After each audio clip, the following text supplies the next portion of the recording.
In 1881, an orphanage in Maryland became the site of one of the most chilling mysteries in American history. Children who had mocked and tormented 3 orphans with Down syndrome began to vanish, one by one, until whispers spread of a night when the forgotten finally took revenge. This is not just a story of disappearances. It is the story of cruelty, neglect, and 3 children's society cast into the shadows. On a stormy February night, laughter turned to screams, and what happened in that orphanage cellar has remained a dark legend for over a century. Before we begin, subscribe to the Macabre Record for more untold stories from history's darkest corners. And tell us in the comments, where in the world are you listening from tonight? The winter of 1881 pressed hard against the crumbling walls of St. Matthew's Orphanage in Maryland. The air inside was no warmer than the frost that bit at the windows, and the halls smelled of damp wood and unwashed clothes. In one of the upstairs dormitories, children gathered in clusters, their laughter sharp and cruel, carrying the kind of malice only the young can wield without understanding its depth. The targets of that laughter were always the same 3 figures: Thomas, Clara, and Eli. They were different, born with the features and struggles of Down syndrome, their eyes softer, their speech slower, their bodies more fragile. To the others, those differences made them an endless source of amusement and mockery. The jeers came in waves, slurred imitations of the way Thomas tried to speak, cruel jokes about Clara's clumsy steps, mocking chants when Eli flinched at sudden noises.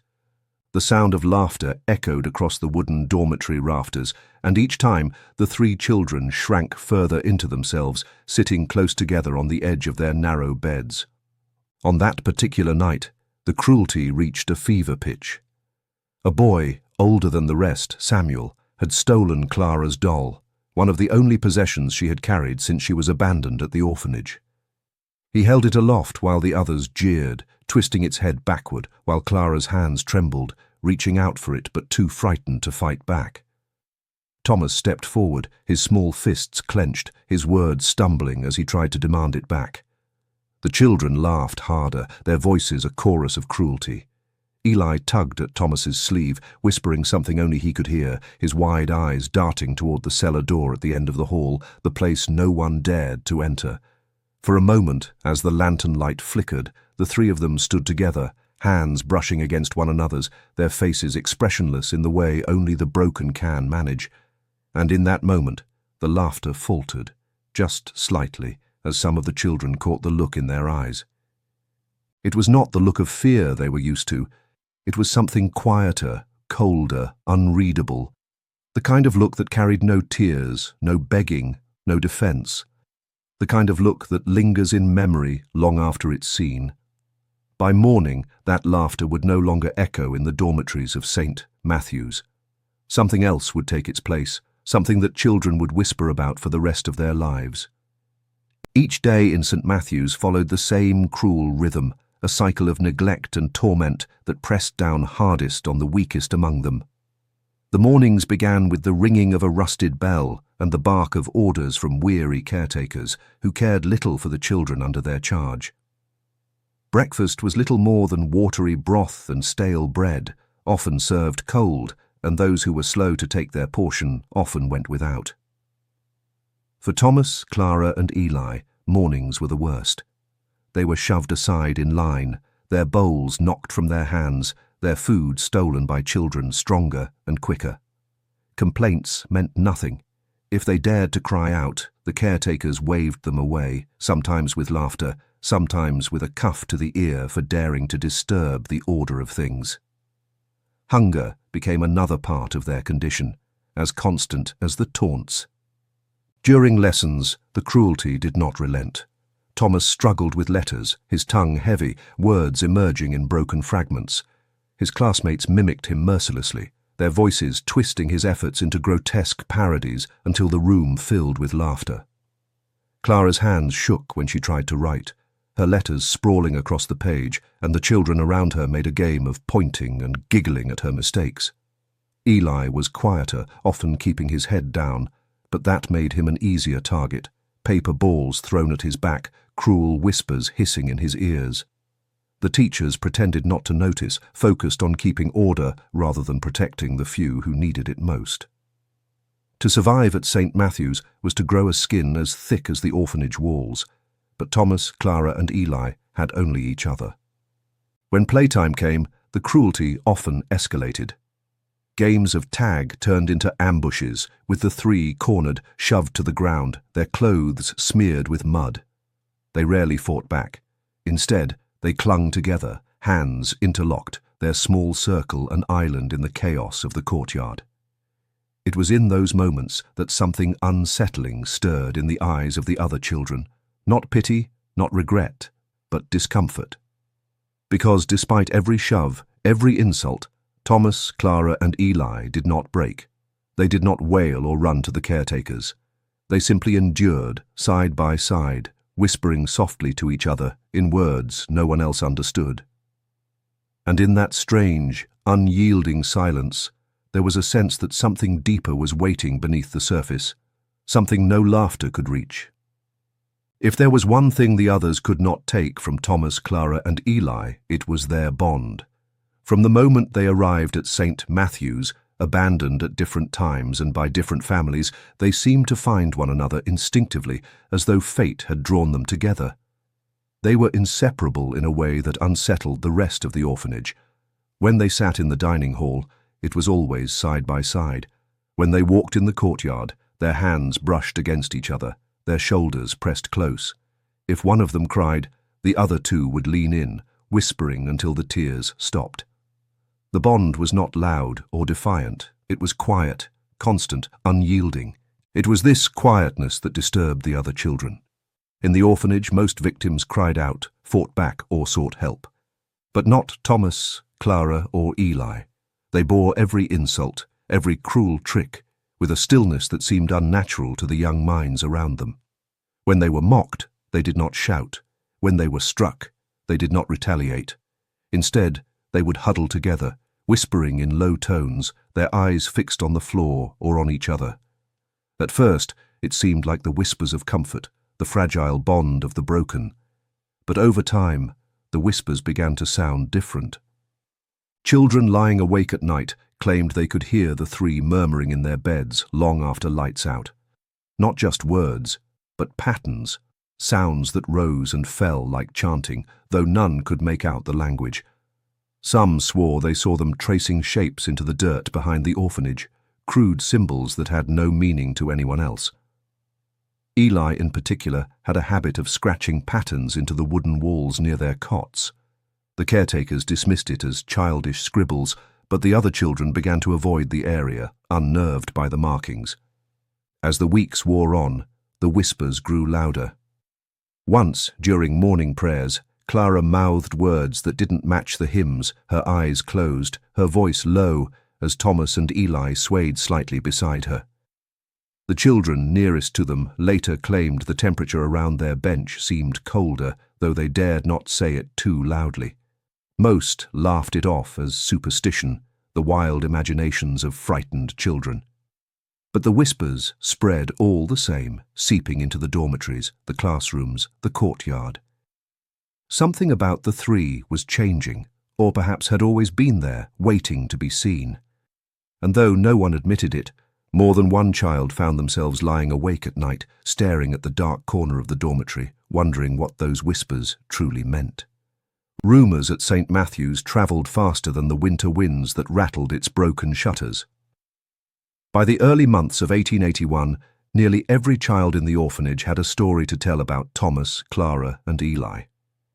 They spoke of seeing them awake in the dead of night, huddled together at the far end of the dormitory, their faces lit only by the pale glow of moonlight through the cracked window.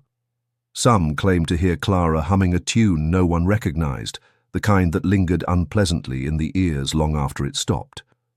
Others swore they had watched Thomas and Eli sit side by side, rocking slightly back and forth, whispering words that sounded neither like English nor any prayer the children knew.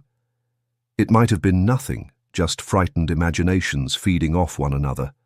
But in a place already rife with cruelty and fear, imagination had a way of shaping belief. The doll that Clara clung to became the subject of its own gossip, The children whispered that it had been with her since birth, that her mother had left it in her swaddling when she abandoned her at the gates.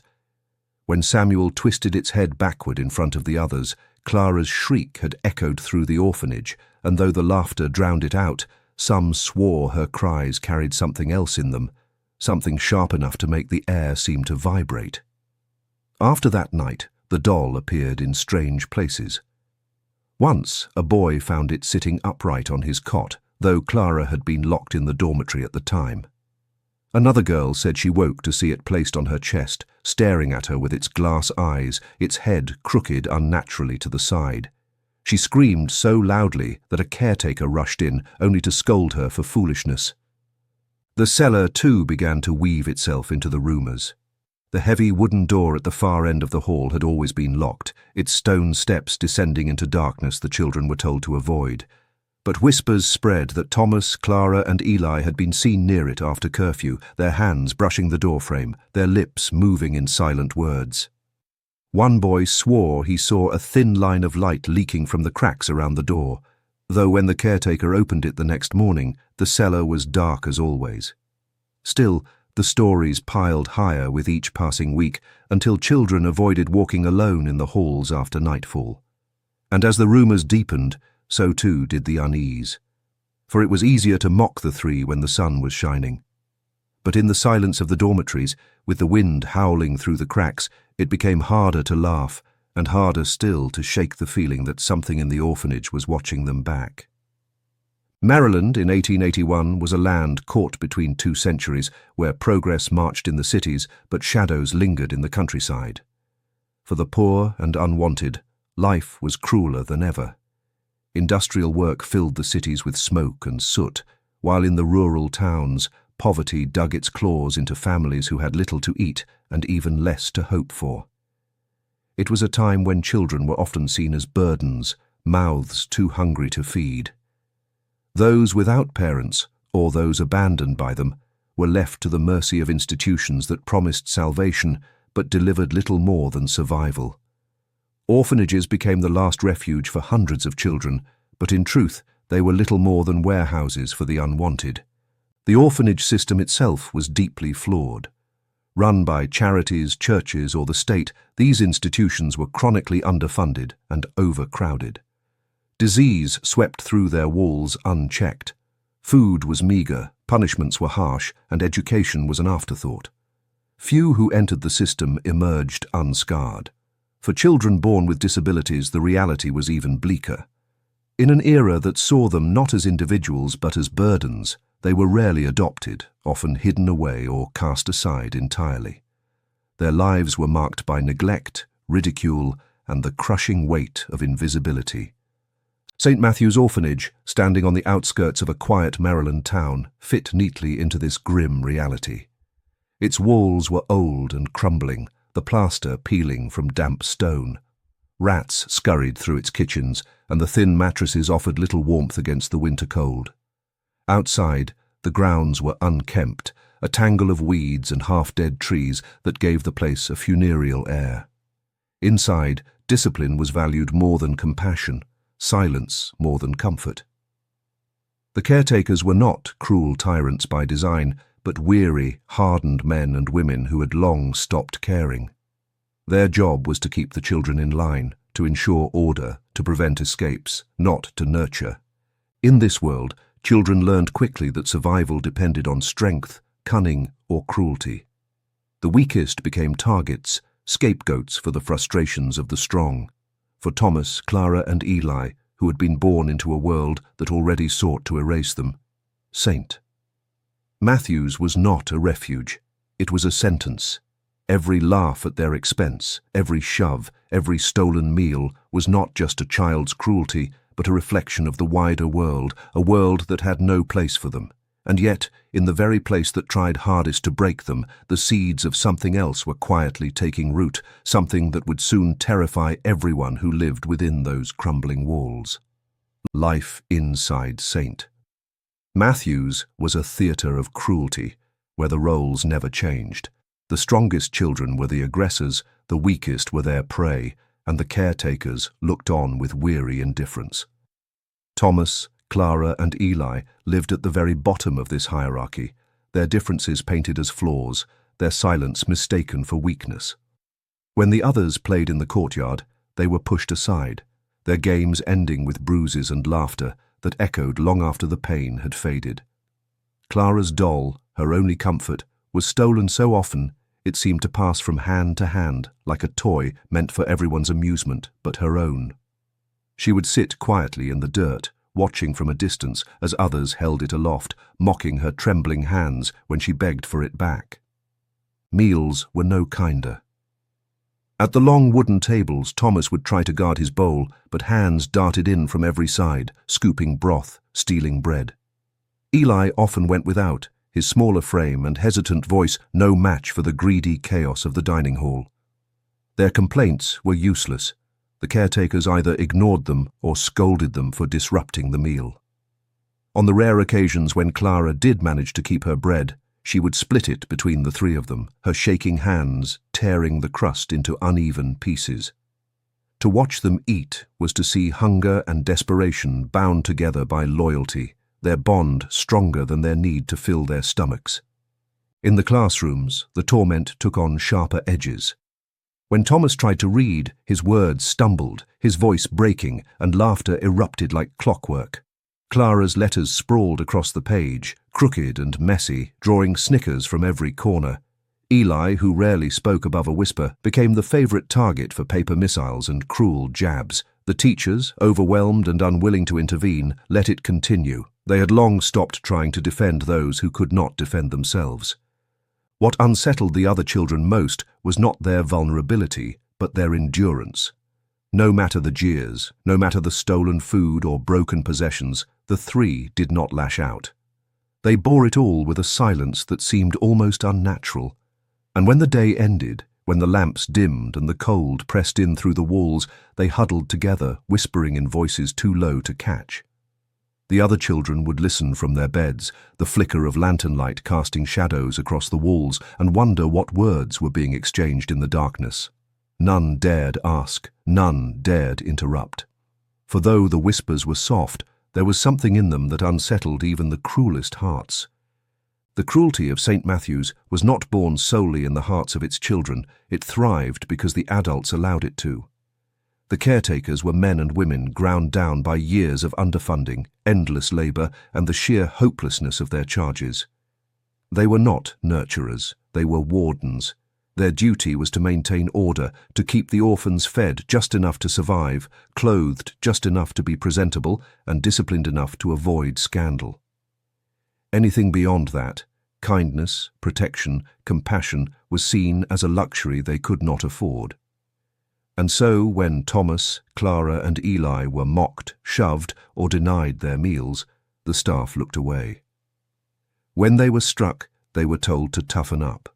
When they cried, their tears were treated as disruptions. One caretaker in particular, a heavy-set man named Mr. Gaines, often joined in the laughter. When Thomas stumbled over his words in prayer, Gaines chuckled with the others, dismissing it as God's punishment for the slow-minded. Clara once approached him timidly after her doll had been thrown into the mud.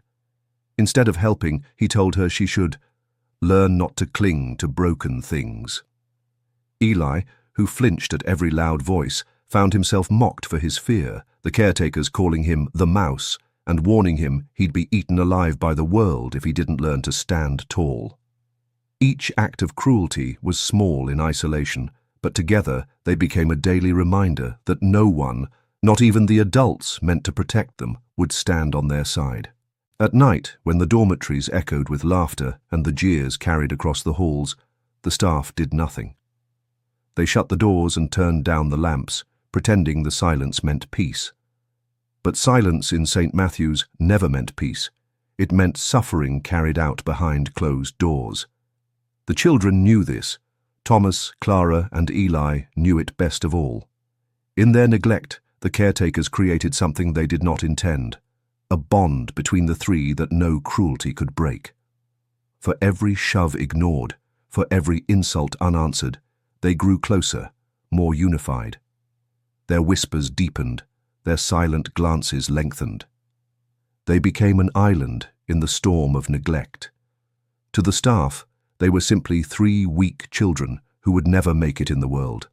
To the other orphans, they were something stranger, something that endured in ways no child should. And in that endurance, a seed of unease began to sprout, though none could yet see what it would grow into.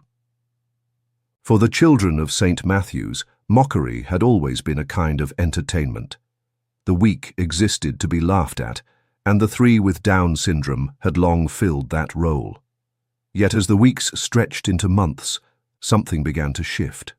The laughter still came, sharp and cruel, but beneath it grew an unease the children could not name. It started in small moments, when Thomas was shoved into the mud and did not cry, when Clara's doll was taken and she reached for it silently, her lips moving in whispers the others could not hear, when Eli stood trembling at the edge of the courtyard but fixed his eyes on the tormentors without blinking until they looked away first. These were not the reactions of victims. They were something else entirely, something quiet, unsettling, and strangely powerful. At night, the whispers became impossible to ignore. The dormitory would settle into silence, the air heavy with the stench of damp wood and unwashed blankets, and then, softly at first, the murmuring would begin. It came from the far corner where Thomas, Clara, and Eli slept, low and rhythmic, rising and falling in patterns that sounded almost like prayer, but not quite. Some of the younger children pulled their covers over their heads, convinced the whispers would seep into their dreams. The older ones laughed at the stories during the day, but lay awake at night, listening, their chests tight with a fear they dared not admit. One evening, Samuel, the boy who had twisted Clara's doll, decided to put an end to the whispers. He crept across the dormitory floor in the dark, the boards creaking under his weight. Several others watched from their beds as he crouched beside their cots, ready to yank away the blanket and catch them in the act. But when he reached out, Clara opened her eyes. She did not scream, did not flinch. Her gaze locked onto his, unblinking, and behind her, Thomas and Eli stirred, their hands already clasped together as if waiting. Samuel froze.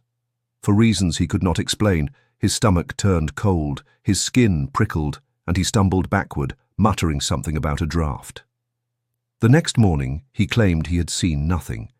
Yet those who had watched swore the whispers stopped the moment Clara's eyes opened, and the silence that followed was worse than the murmurs themselves.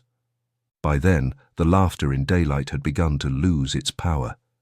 The jeers felt hollow, forced, as though the children were mocking to convince themselves of something. And when night returned, their bravado faded, replaced by the same unspoken question that gnawed at them all.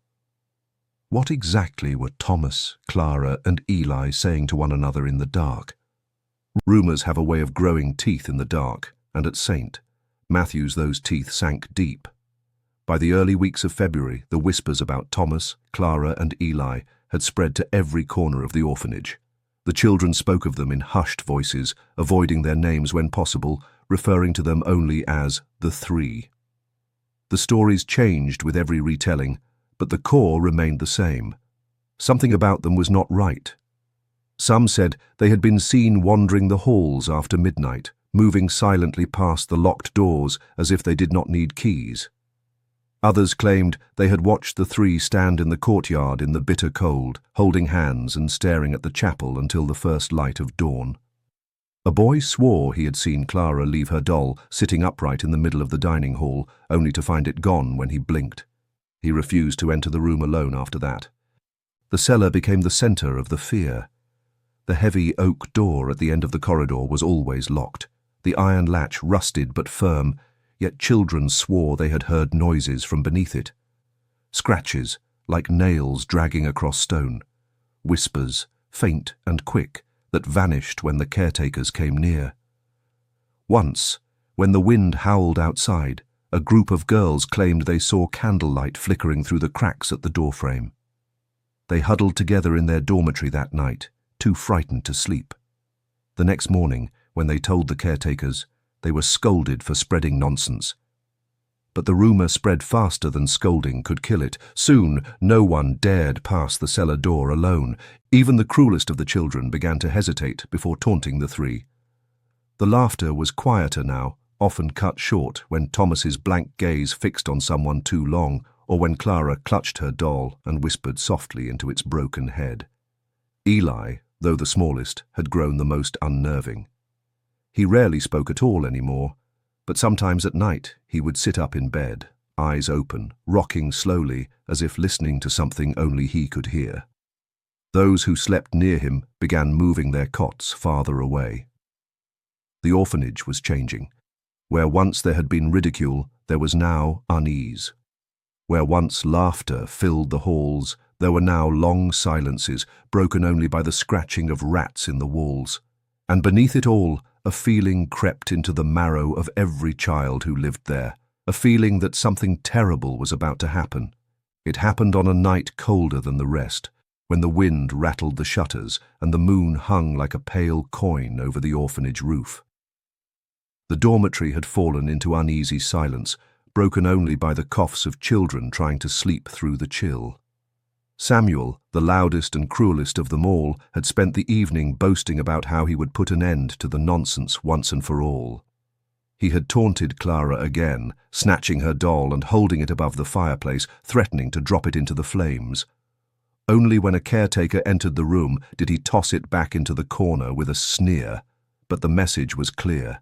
He still held power over the forgotten three. That night, he went to bed smirking, his voice carrying across the dormitory as he whispered crude jokes about Thomas's stumbling speech and Eli's wide, frightened eyes.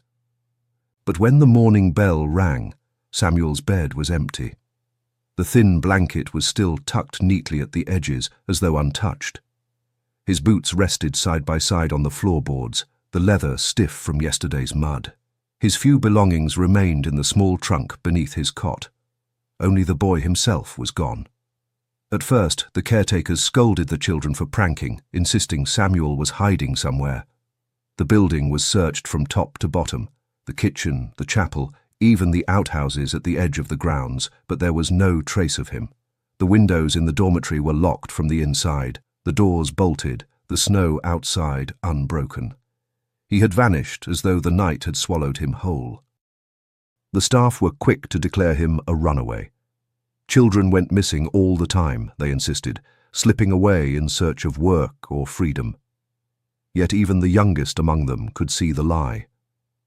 Samuel had left nothing behind to suggest he had run. His boots, his coat, even the crust of bread he had hidden for later, all remained untouched. And the most chilling detail came from those who had slept near him. They swore they heard him muttering in the dark before silence fell, his voice sharp at first, then fading, as though he were being dragged away mid-breath. The official word was runaway. The whispered truth was far different. In the dormitories, the name Samuel was spoken in hushed tones, his disappearance laid squarely at the feet of the three who never cried, who never fought back, who only whispered in the dark. And for the first time, even the cruelest children found themselves glancing at Thomas, Clara, and Eli with something they had never felt before: fear. The morning Samuel's bed was found empty, confusion rippled through the dormitory like a shiver. Some of the younger boys searched under cots and behind trunks, expecting him to leap out laughing at his own prank. But as the minutes stretched into hours, that laughter never came. The caretakers gathered the children in the chapel, their faces stern but not alarmed. Mr. Gaines, his thick hands folded behind his back, barked that Samuel had surely run away and warned the others against following his example. His words carried the authority of an adult, but they rang hollow. Every child knew Samuel had been the last person to run from anything. He thrived on the power he held over others, and leaving meant surrendering that power. No one believed he had simply walked away. The staff clung stubbornly to their explanation. They insisted that a boy Samuel's age could easily slip into the night and find work in the city. They reminded the children that many before him had done just that. But the details betrayed the lie. His boots, his coat, Even his hidden crust of bread remained where he had left them. The snow outside the orphanage lay unbroken, untouched by footsteps. The doors and windows had been locked. None of it added up, and though the caretakers refused to acknowledge it, the children whispered about it with wide eyes and hushed voices. In those whispers, a new fear was born. Some swore they had heard Samuel cry out faintly in the night, as though muffled, cut short too soon. Others said they had seen Thomas awake, sitting upright in his bed, watching as though he knew what was happening. Clara was seen clutching her doll tighter than ever, whispering into its crooked head until dawn. Eli, small and silent, had not moved at all, though his eyes remained open until morning. These fragments of memory spread like wildfire, weaving themselves into a story no one could shake. By the end of the day, Samuel's name had become something heavy, spoken only in whispers. The laughter that had once filled the dormitories seemed thinner, forced, as though each child was trying to pretend the world was still safe. Yet every glance at the corner where the three sat together betrayed the truth. The others were no longer mocking them, no longer jeering. They were watching.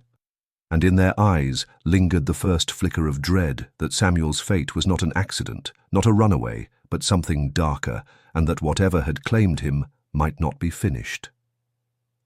Only a week had passed since Samuel's disappearance when it happened again. This time it was Robert, a boy known for his sharp tongue and cruel games. He had mocked Thomas just the day before, pulling at his collar and mimicking his broken words until the others howled with laughter. That night, Robert had gone to bed smug and satisfied, his cot directly across from the three. By morning, like Samuel, he was gone.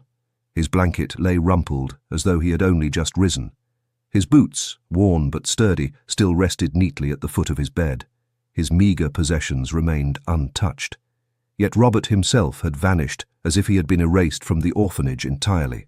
The reaction from the staff was sharper this time, tinged with unease they could not quite hide. Again, they declared it a runaway.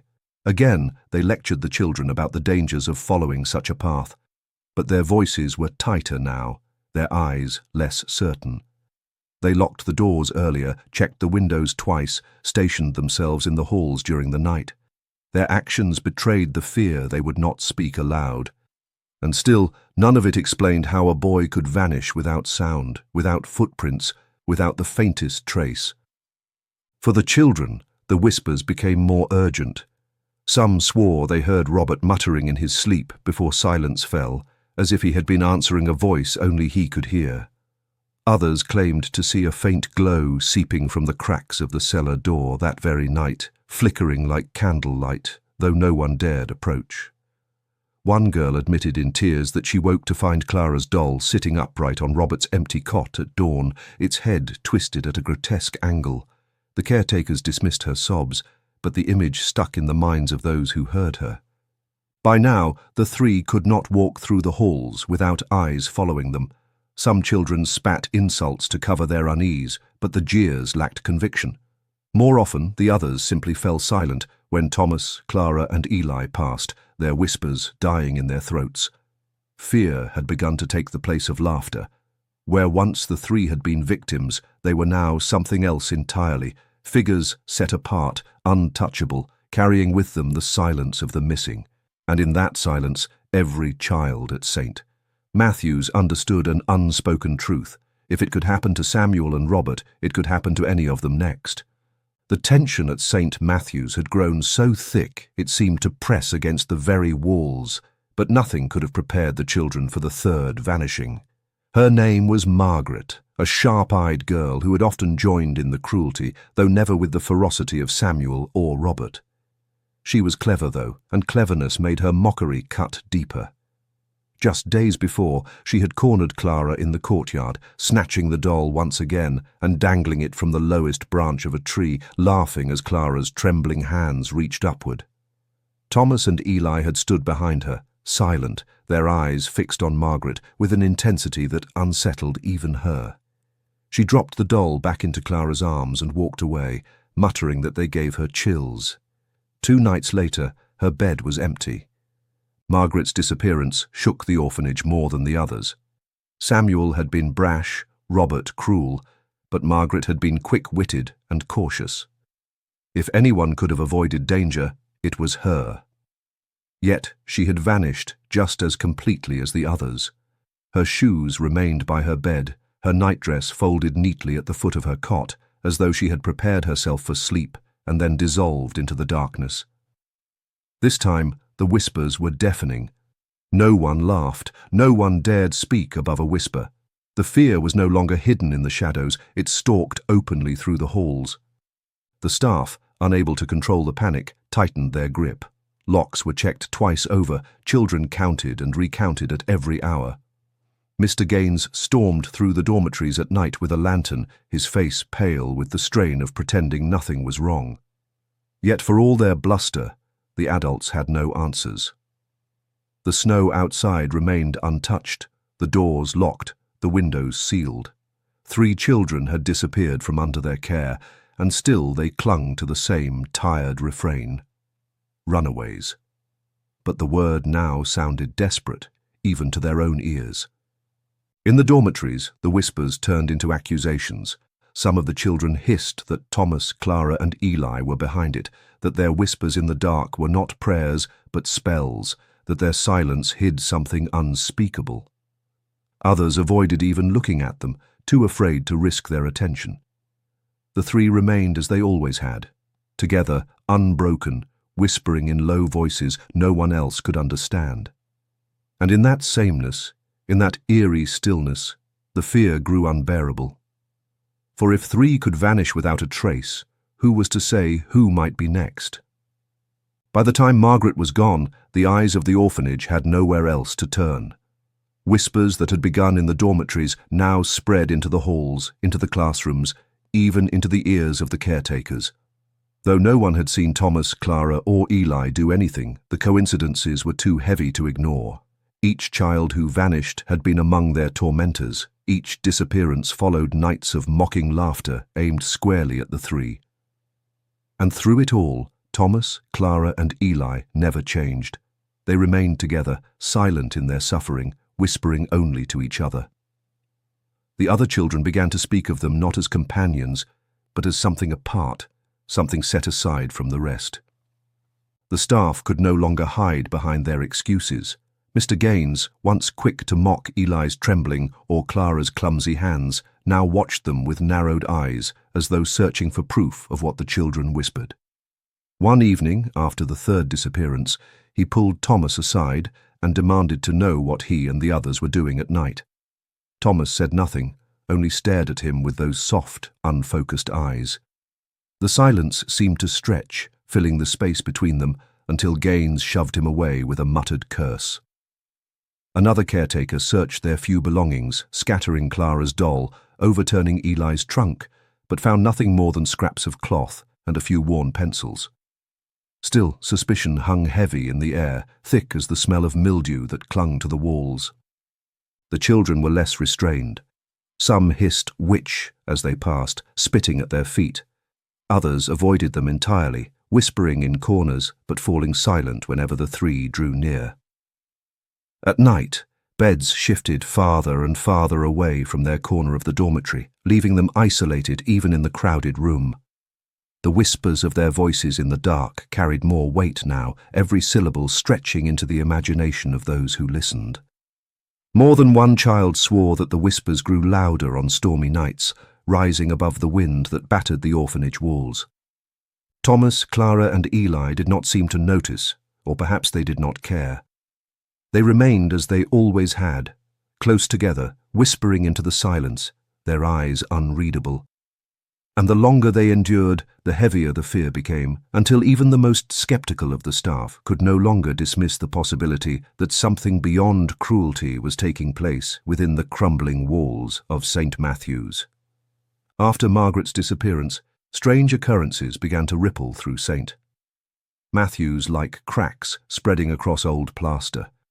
At first, they were small things, easy to dismiss. A doll left upright in the middle of the dining hall when no child admitted to placing it there. Scratches etched into the walls near the dormitory corner where Thomas, Clara, and Eli slept. Shapes that resembled circles, jagged lines, and symbols no one could name. The caretakers scolded the children for mischief, but no one confessed, and the markings returned even after they were scrubbed away. Some swore they saw Eli dragging a nail across the wood, though whenever anyone approached, his hands were empty, his face blank. The air inside the orphanage seemed heavier too, as though the building itself carried the weight of fear. The lamps flickered more often, flames dancing wildly before snuffing out, leaving rooms in sudden darkness. In those moments, whispers seemed to fill the silence, drifting not from mouths but from the shadows themselves. The younger children began to cry more frequently at night, their tears soaking thin pillows, but the caretakers dismissed them with irritation. The older ones lay awake in silence, eyes fixed on the far corner of the dormitory where the three sat together, their whispers steady, unbroken. Clara's doll became the centerpiece of the terror. Its crooked head seemed always turned toward someone new, its glass eyes catching the lamplight in ways that felt too intentional. One boy claimed he woke to find it resting on his chest, its gaze fixed directly into his. He screamed so loudly the caretaker struck him to quiet him down. Another girl swore she saw Clara set the doll at the threshold of the cellar door before hurrying back to bed, though when morning came, it was gone. Whether real or imagined, the doll had become a spectre in its own right, a silent participant in the growing fear. By now, the atmosphere in the orphanage was suffocating.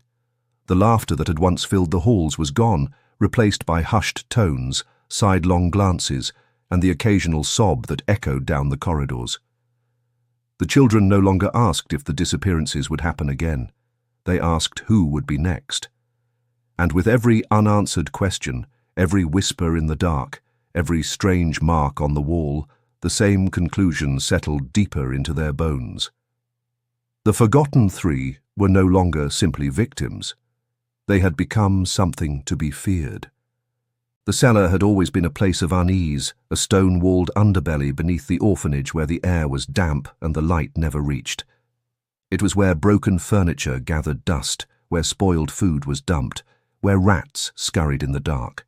For years, the children avoided it out of instinct, muttering that it smelled of death and shadows.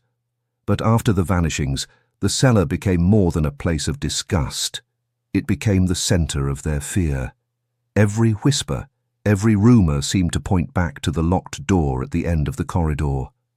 It was there, the children said, that the candlelight flickered at night, leaking faintly through the cracks of the wood. It was there the scratching sounds came, too sharp to be rats, too steady to be the wind. No one admitted to going near it, yet everyone claimed to have seen something. A boy swore he caught Clara crouched by the door, her doll resting in her lap, her lips moving in hushed tones as though she were speaking to someone on the other side. When he told the caretakers, they laughed and smacked him for lying, but he refused to walk past the door again, even in daylight. Another girl whispered that she heard footsteps climbing the cellar stairs long after curfew, slow and deliberate, stopping just behind the locked door. She said she pressed her ear to the wood and heard breathing, heavy and patient, though when she cried out, the caretakers found nothing. The cellar door became a line no one dared cross. Children hurried past it, holding their breath as though the air near it was poisoned. Even the older boys, those who once boasted of sneaking into forbidden places, avoided it now, muttering excuses when challenged. The fear was not confined to the children alone. More than once, a caretaker walking the halls at night paused by the door, lantern in hand, their expressions strained as though they too had heard something they could not explain. Yet in the morning, they said nothing, clinging to silence the way the children clung to their whispers. It was as though the orphanage itself had shifted, drawing its breath from that single, locked place beneath the floorboards. Every missing child, every eerie whisper, every flickering lamp seemed tied to it. And though no one could prove it, all believed the same thing. The cellar was no longer just a room. It was a mouth, waiting to swallow whoever dared come near. The night of February 17th arrived with a storm that seemed determined to tear the world apart. Wind howled across the orphanage grounds, rattling loose shutters and sending branches clawing against the windows like skeletal fingers. Rain pelted the roof with relentless fury, seeping through cracks to drip into the corridors below. The air inside was heavy with dampness and unease, every flicker of lightning illuminating the peeling walls for an instant before plunging the children back into darkness. St. Matthew's had weathered storms before, but this one felt different. The sound of it pressed into the building like a living thing, as though the night itself was trying to force its way in. The children huddled in their dormitories, blankets pulled tight around thin shoulders. No one laughed, no one taunted. The air of cruelty had been replaced entirely by dread. Each crash of thunder made the younger ones cry out, and each time they did, the older children silenced them quickly, as if afraid to draw attention. All eyes darted again and again to the far corner where Thomas, Clara, and Eli sat close together, whispering in their secret tones. In the flickering lamplight, their faces looked strange, calm, too calm for the chaos around them. Clara clutched her doll tight, its crooked head resting against her chest, while Thomas and Eli's hands gripped hers as though bracing against something only they could sense. The storm seemed to feed their whispers. At times, the voices rose just enough to carry across the dormitory, a rhythm almost like a song, though no one recognized the tune. Eli's eyes were open wide, reflecting the lightning flashes, unblinking. Thomas's lips moved steadily, his words broken yet strangely sure. Clara swayed gently, her voice threading through theirs like a lullaby. To some, it sounded like prayer. To others, it sounded like a warning. Then came the scream, piercing, desperate. It cut through the storm and the whispers alike. The children bolted upright in their beds, hearts pounding, eyes wide. It had come from the hallway, near the stairwell that led down to the cellar. For a moment, no one moved, frozen in terror. Then hurried footsteps echoed through the building as one of the caretakers stormed past, lantern swinging wildly in his grip. His face was pale, set with determination, but etched with fear. He moved quickly down the corridor, heading straight for the cellar door. The children listened, their breaths shallow, as his steps descended the stone stairs into the dark below. And then, after a long moment, the footsteps stopped. The storm roared on outside, but inside the orphanage, it was the silence that pressed hardest against the children's ears. They waited, eyes fixed on the corridor, listening for the caretaker's heavy boots to climb back up the cellar stairs. Seconds stretched into minutes, the lantern glow swallowed by the darkness below. Still, no sound came. At first, the older boys whispered that perhaps he was checking the shelves or chasing a rat. But as the silence dragged on, those excuses withered away, leaving only the thundering storm and the rattling windows to fill the void. When the lantern did not reappear, unease turned to dread. Another caretaker, a thin, sharp-faced woman named Miss Dyer, shouted for him from the top of the stairs, her voice cracked against the storm, echoing down into the depths. No answer came.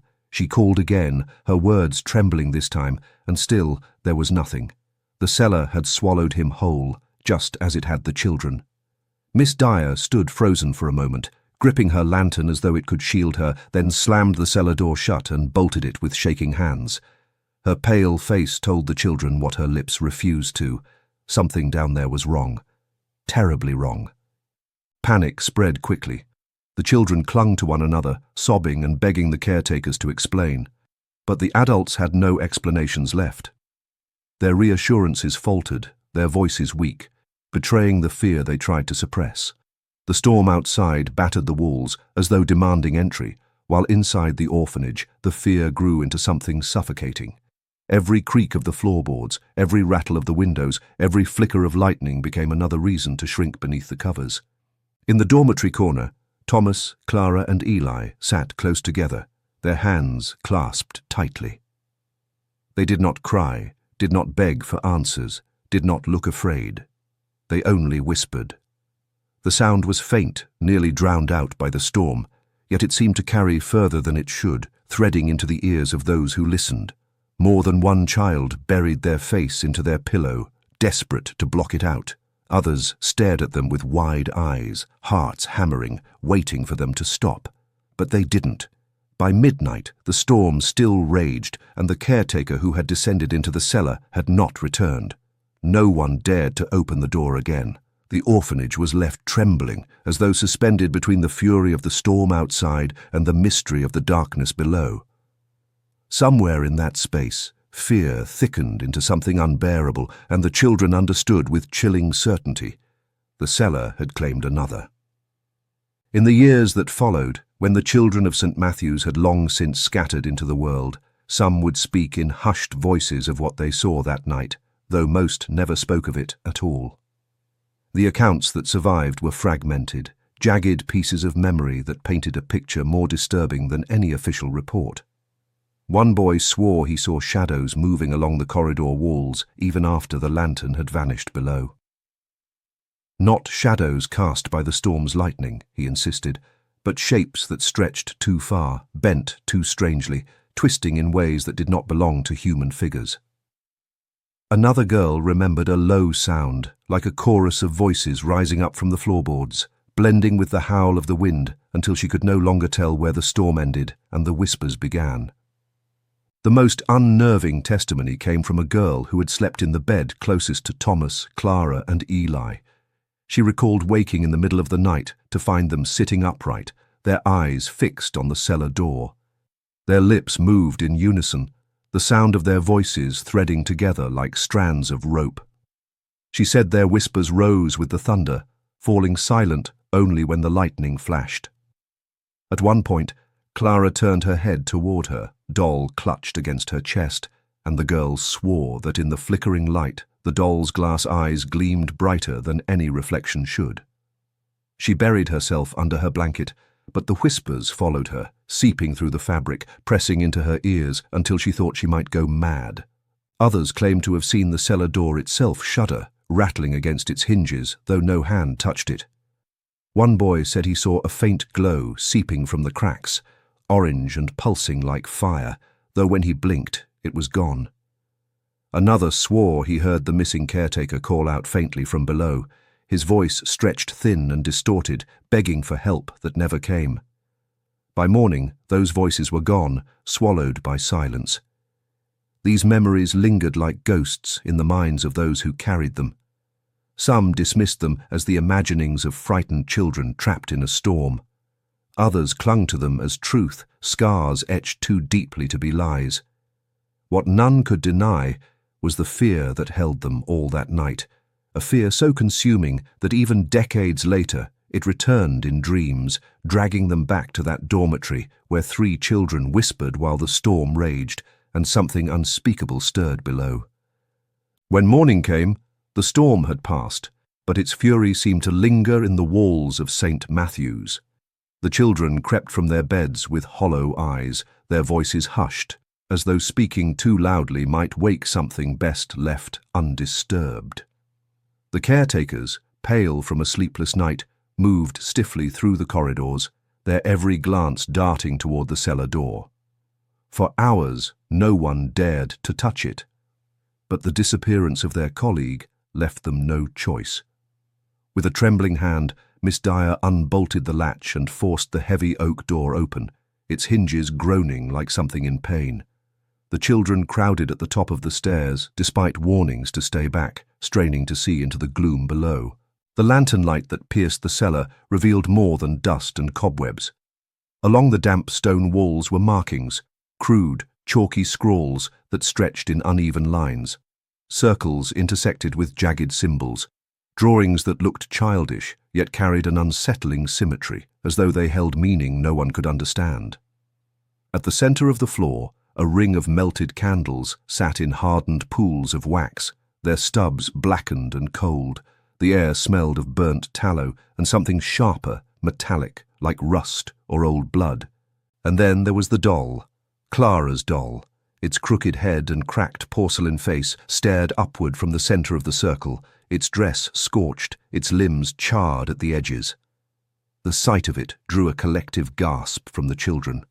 Clara herself stood in the back of the crowd, her small hands clenched so tightly around Eli's arm that her knuckles went white. The doll had been in her bed the night before. Every child had seen it there. How it had come to rest in the cellar was a question none could answer. The missing caretaker was nowhere to be found. No footprints marked the damp earth, No sign of struggle marred the dust. It was as though he had never stepped inside. The caretakers shouted at the children to return to their dormitories, but their voices trembled, the authority stripped from them by the scene before them. Fear clung to every corner of the orphanage now, thick as the smell of wax and soot rising from the cellar. For the children of St. Matthew's, the discovery was more than proof.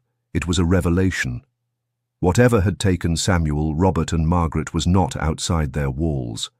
It was here, beneath their feet, breathing in the darkness. And whether the three in the corner had called it forth or simply lived beside it, no one could yet say. The cellar door slammed shut with a force that rattled the frame, but the image of what lay below lingered in every mind that had seen it. The children whispered frantically, their voices tripping over one another, trying to make sense of the drawings, the melted candles, and above all, the doll that had no reason to be there. The caretakers barked at them to be silent, their voices cracking with fear they could not disguise, and then, almost as one, every gaze turned toward the same corner of the dormitory, the corner where Thomas, Clara and Eli sat pressed together on a narrow cot. Mr. Gaines stormed across the room, his lantern swinging violently, shadows jumping across the walls like restless spectres. He demanded answers, his words harsh, accusing. He asked how the doll had come to rest in the cellar, who had drawn the symbols, who had lit the candles. But Thomas only looked up at him, his eyes wide and strangely vacant, lips pressed into a thin line. Clara clutched the hem of her dress, rocking gently, her doll-less hands trembling against her knees. Eli sat silently between them, his head tilted just enough to suggest he was listening, though to what, or to whom, no one could say. When Gaines shook Thomas by the shoulders, the boy did not resist. His body swayed limply, as though the effort of being handled mattered less than the whispering world inside his head. Clara's lips began to move, murmuring something so low it was almost inaudible, her voice weaving just beneath the crack of thunder still echoing from the storm's retreat. Eli clasped his small hands together and stared at the floor, his lips moving in rhythm with hers. It was not loud, not forceful, but the sound unsettled everyone who heard it. The words carried no shape the caretakers could recognize, no meaning they could grasp, yet it felt deliberate, patterned, as though meant for ears beyond their own. The silence that followed was worse. The three stopped suddenly, their eyes lifting in unison to meet those of their accusers. No tears, no pleading, no fear. Just silence. The kind of silence that prickles the skin, that fills a room heavier than sound itself. For the first time, even Mr. Gaines faltered, his hand dropping uselessly from Thomas's shoulder. The children who watched from their beds would later swear that the air in the room grew colder in that moment, a chill that crept into their bones and never truly left. The orphanage was never the same after that morning. The moment the caretakers stormed away from the corner where the three sat whispering, order began to unravel. Children who had once been loud and cruel now cowered in their dormitories, too afraid to mock or even speak to one another. Meals passed in silence, the clatter of bowls and spoons echoing like hammers in a tomb.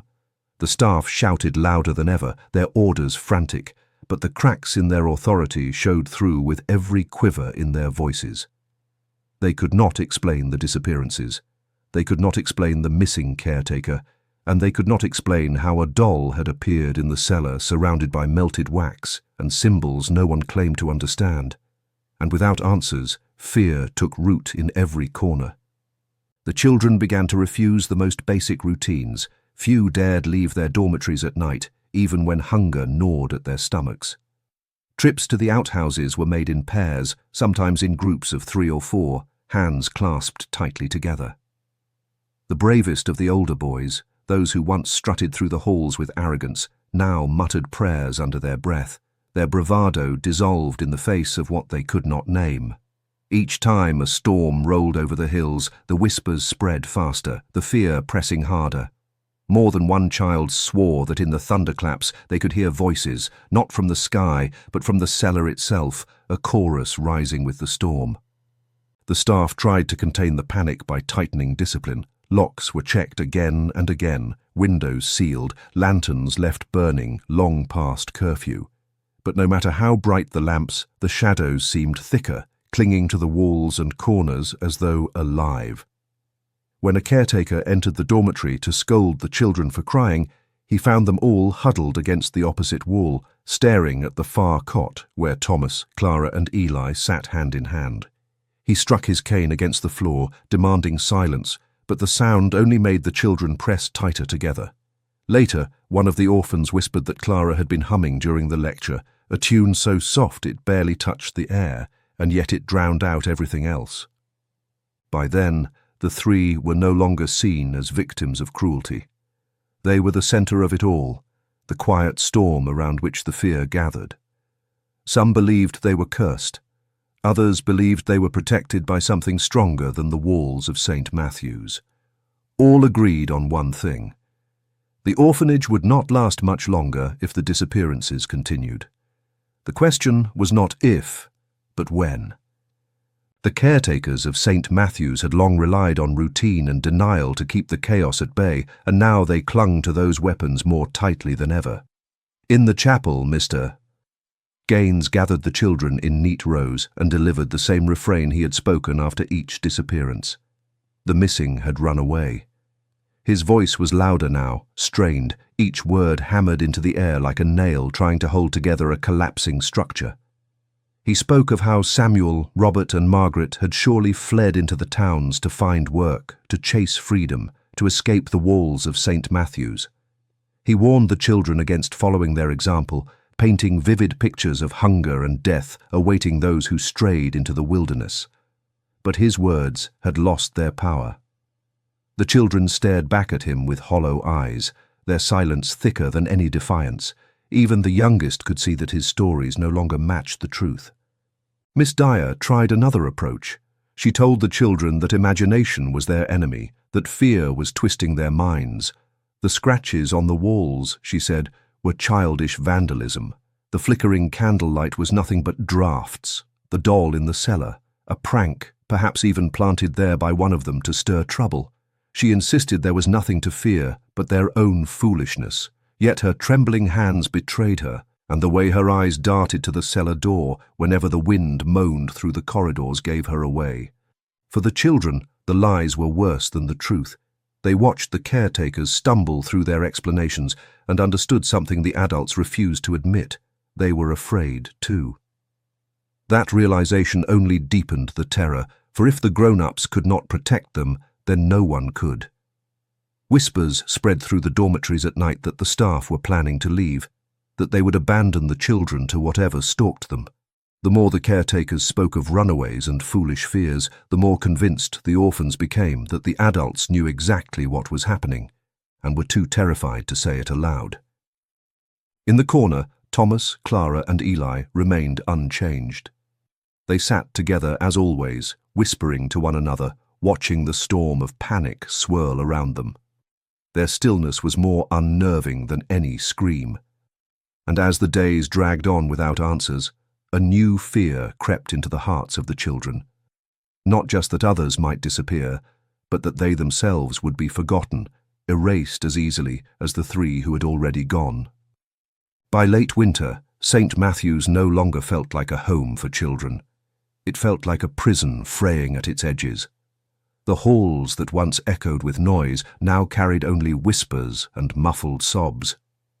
Fear had settled into every corner, turning each day into a waiting game, each night into a vigil for the next scream that might come. The staff, who had once wielded their authority with heavy hands, now moved through the building like shadows themselves, their eyes hollow, their words clipped. They had no answers, and the weight of that truth bent their backs like an invisible yoke. The official story had already begun to take shape. Letters were drafted to parish leaders and state officials, each one carefully worded to paint the disappearances as ordinary cases of runaway children. The missing caretaker's absence was explained away as desertion. Reports were altered, names quietly erased from attendance rolls, pages torn from ledgers. To anyone looking in from the outside, Saint. Matthews would appear to be an orphanage battered by a storm of disobedience, not by something unholy festering within its walls. The caretakers believed that if they buried the truth deep enough, perhaps the world would forget, just as the children themselves were expected to forget. But forgetting was not so simple. The remaining orphans carried their memories like scars, whispering stories in the dead of night even as they were ordered to keep silent. They spoke of candlelight under the floorboards, of shadows that stretched too far, of whispers that crawled through the air and seeped into their dreams. And always they spoke of the three in the corner, Thomas, Clara, and Eli, whose calm, unreadable faces made them both comfort and terror, shelter and curse. It was not long before the whispers of the children reached the towns beyond the orphanage gates. Rumours drifted through markets and taverns, stories of vanishings and hauntings. Mothers tugged their children closer. Fathers shook their heads with unease. St. Matthew's had gained a reputation that no careful letter could erase. The decision was made quietly but firmly. The orphanage would be shuttered. Too many children gone, too much fear, too much noise stirring outside. Within months, arrangements were made to scatter the orphans to other institutions, to close the doors of St. Matthew's for good. Yet closing the building did not close the story. It only ensured that what had happened there would pass into whispers, half-truths and legends, carried by those who had survived and those who dared to listen. Decades passed after the closing of St. Matthew's, but for those who had lived within its rotting walls, time did little to dull the terror. As adults, many refused to speak of it at all, burying the memories so deeply that even their own families sensed something unsaid, lingering in the silence. But a few, when pressed by curious listeners or in the final years of their lives, let pieces of the story slip, fragments jagged as broken glass. One man, long into his 70s, confessed that he still woke at night hearing whispers that were not there. He said the sound reminded him of voices carried on wind, weaving through his dreams, always pulling him back to that corner of the dormitory where Thomas, Clara, and Eli sat whispering in the dark. A woman who had been just 9 at the time recalled the cellar door shuddering in the storm, rattling as though something behind it was clawing to be free. She swore she saw candlelight leaking through the cracks and smelled wax burning, though no one ever admitted to being below. Her hands shook even as she described it, decades later, the memory as sharp as the night it happened. Another survivor admitted that he had been one of the loudest tormentors of Eli. He confessed he never forgave himself for the way he had mocked the boy's stammer and trembling hands. When asked why, he simply said, "Because I know what came for Samuel, for Robert, for Margaret. It should have come for me too." His voice broke before he could continue. Not every survivor agreed on the details, but they all carried the same core memory, the fear of the cellar, fear of the storms, fear of the silence that filled the orphanage once laughter had died, and above all, fear of the 3 children who had endured what no one else could. Some insisted Thomas, Clara, and Eli were victims like the rest, consumed by the same evil that haunted the orphanage. Others whispered that they were not victims at all, but conduits, that something in their suffering had opened a door no one could close. What united all their testimonies was the conviction that the story of St. Matthew's had never ended. The fear that began in those halls followed them into adulthood, into marriages and work and old age. It lingered in the quiet hours before sleep, in the sound of wind scratching against windows, in the sight of shadows stretching too long across the floor. For the children who had lived there, escape had never truly been possible. When St. Matthew's finally closed its doors, the surviving orphans were scattered to other institutions or taken in by distant relatives willing to shoulder the burden. Records from the time list the transfers with neat handwriting, names matched to destinations. But when it came to Thomas, Clara, and Eli, the trail grew murky. Official logs claimed they had been relocated to a state-run asylum several towns away, yet no records from that asylum ever listed them as patients. Some claimed they were sent to a private home for the feeble-minded, though searches of archives revealed no evidence of their arrival. Others insisted the three had been taken away in the dead of night by men from the parish, never to be seen again. Whatever the truth, the paperwork blurred into silence, and their names slipped into absence as neatly as if erased. Among the orphans who left, stories of the three lingered like smoke. One girl swore she saw them standing together in the courtyard on the very morning the children were loaded into carts, their hands still joined, their faces unreadable. She said they did not cry, did not cling to the others, but simply watched as though they knew something no one else could. Another boy recalled a caretaker muttering that the parish had plans for them, though he never heard what those plans might have been. Rumours spread quickly that they had died nameless in an asylum, buried in unmarked graves, that they had vanished during transport, slipping away before they reached their new home, that they had been left behind in the orphanage ruins, swallowed by the building itself. Years later, when curious townsfolk or researchers searched for their names, they found nothing. No death certificates, no asylum records, no trace at all. It was as though Thomas, Clara, and Eli had disappeared from the world in the same way Samuel, Robert, and Margaret had, erased, forgotten, dissolved into shadows. Survivors who spoke of them disagreed on whether this was a mercy or a curse. Some said they hoped the three had found peace, away from cruelty, away from torment. Others whispered that their disappearance meant they had never left at all, that they still lingered in the ruins, waiting as silent and patient as they had always been. The fate of the forgotten three remains one of the greatest mysteries of St. Matthew's. Whether they died, vanished, or endured in some other way, their absence left a hole in the story that could never be filled. And in that silence, their legend only grew. After its closure, St. Matthew's orphanage was left to rot, its windows broken, its halls open to the elements. Weeds strangled the once tended grounds, and the roof sagged under years of rain and neglect. The building became a skeleton, its bones creaking in the wind, its walls heavy with silence. Yet silence did not mean emptiness. In the town nearby, whispers continued to grow, weaving the orphanage into a tapestry of local legend. Children dared each other to approach its gates, claiming they heard laughter echoing faintly through the crumbling stone. Hunters passing in the woods said they saw candlelight flickering through the cracks at night, though no one had lived there for decades, and in taverns, older men spoke of the place with lowered voices, warning that some doors are best left unopened. The cellar, of course, became the heart of the legends. Those who ventured close claimed they heard scratching beneath the earth, faint but persistent, as though nails still dragged across stone. Others swore they heard breathing when they pressed their ears to the door, slow and steady, waiting. A few even insisted that the door rattled under their hands, as if something on the other side still sought release. No one ever stayed long enough to test their courage fully. The cellar remained locked, its secrets sealed in shadows. Locals claimed the land itself had soured. Farmers said their livestock refused to graze near the grounds. Children who played too close returned home pale and trembling, complaining of voices that whispered their names in the wind. Some claimed to see figures in the windows, faint outlines of children standing shoulder to shoulder, watching in silence. Most chilling were the stories of Clara's doll.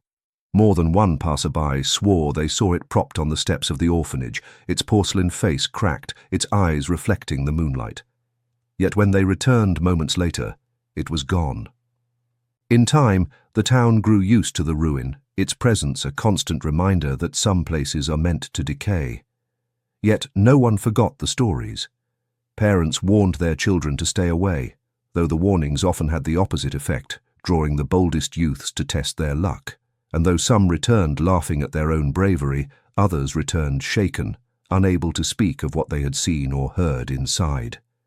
The ruin became more than an abandoned building. It became a threshold, a place where the veil between fear and memory, between the living and the forgotten, seemed to thin. And in that threshold, the legend of the three endured. With the passing years, the story of St. Matthew's split into two paths, one of history, the other of legend. Historians and skeptics argued that the disappearances could be explained without invoking whispers or shadows. They pointed to the chaos of overcrowded institutions in the 19th century, where children often ran away and vanished into the cities.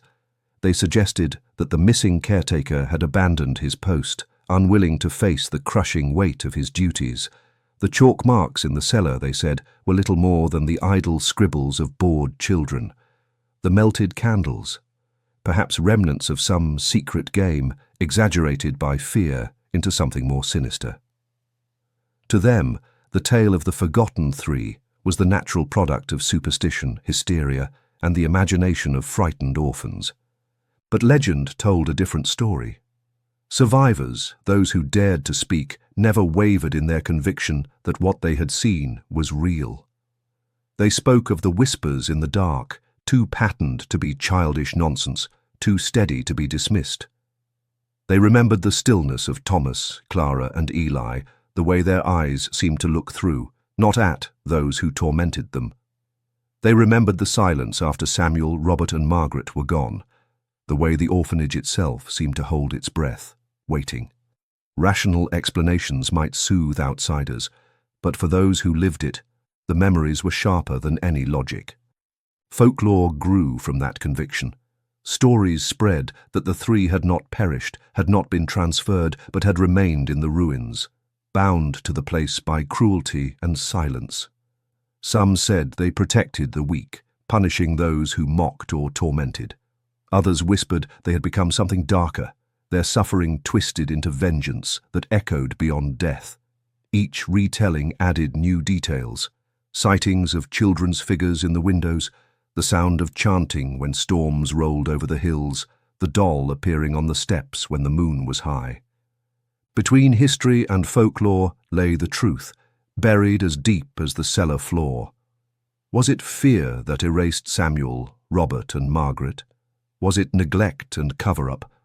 Or was it something far more unsettling, something called forth in the stillness of three children who had been broken by the world, yet endured together in silence? The line between explanation and nightmare blurred, and in that blur, the story of St. Matthew's refused to die. The story of St. Matthew's is more than a tale of whispers and vanishings. Beneath the fear and the legends lies a truth that is harder to face. Cruelty left unchecked will always leave scars, and silence in the face of suffering can be as deadly as violence itself. Thomas, Clara, and Eli were children first, fragile, unwanted, mocked for being different. They entered a world that refused to see them as fully human, a world that called them burdens, hid them away, and laughed at their pain. In St. Matthew's, they were not protected. They were put on display for ridicule, abandoned by the very adults entrusted with their care. Each jeer, each stolen meal, each shove into the mud was not just a childish act of cruelty, but a reflection of a society that believed their lives mattered less. When the other children laughed, they learned it from the world outside. When the caretakers mocked or turned away, they mirrored the indifference of a culture that discarded those who did not fit neatly into its image of worth. And when disappearances began, whether by human hand, supernatural force, or something darker still, the silence of the staff ensured the truth would never be known. The voices of the Forgotten Three were never recorded. Their lives were written only in whispers, in fear, in the echoes of what may or may not have happened in the cellar. What lingers most in the story is not proof of haunting, but the weight of neglect. These were children left to suffer, stripped of compassion until their bond with each other was all they had. Perhaps that bond saved them. Perhaps it condemned others. Perhaps it did both.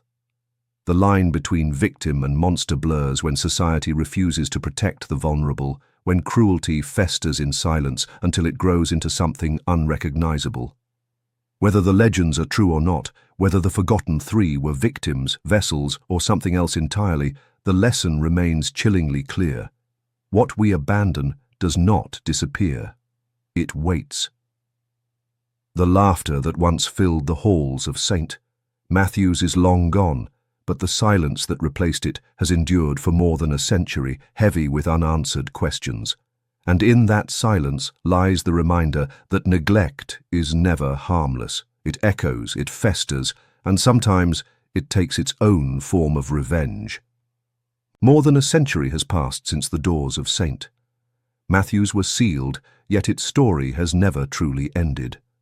The building may have crumbled, its halls left to rot, and its walls swallowed by ivy, but the memory of what happened there clings to the air like a stain that will not wash away. For some, it is just another ruin, a forgotten relic of a crueler time. For others, it remains alive, its silence too heavy, its shadows too long, its cellar door still waiting. The line between history and myth has blurred, and in that blur the forgotten three endure, silent, patient, and eternal. Were Thomas, Clara, and Eli simply children, broken by cruelty and abandoned by those who should have loved them? Or did their suffering open a door that should never have been touched? No record answers the question. No grave bears their names.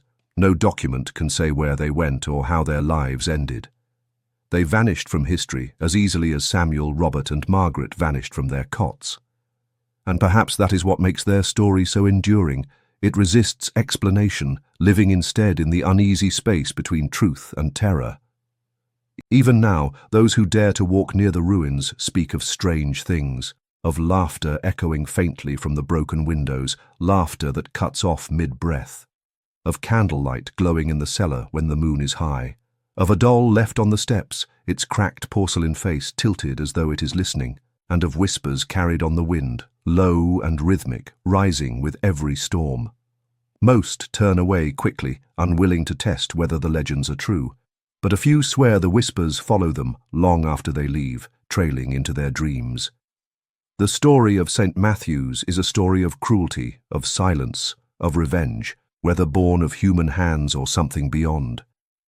It is a reminder that what is forgotten is never truly gone, and that the wounds of neglect do not simply fade with time. They linger, festering, until they demand to be heard. And so the question lingers, just as it has for more than a century. Were the forgotten three victims, or something far darker? Perhaps the answer lies still in the cellar, sealed in shadows, waiting for someone foolish enough to open the door. If this story unsettled you, make sure you subscribe to the Macabre Record so you never miss the forgotten, the hidden, and the haunted chapters of history. And tell us in the comments, where in the world are you listening from tonight? Your voice helps keep these stories alive.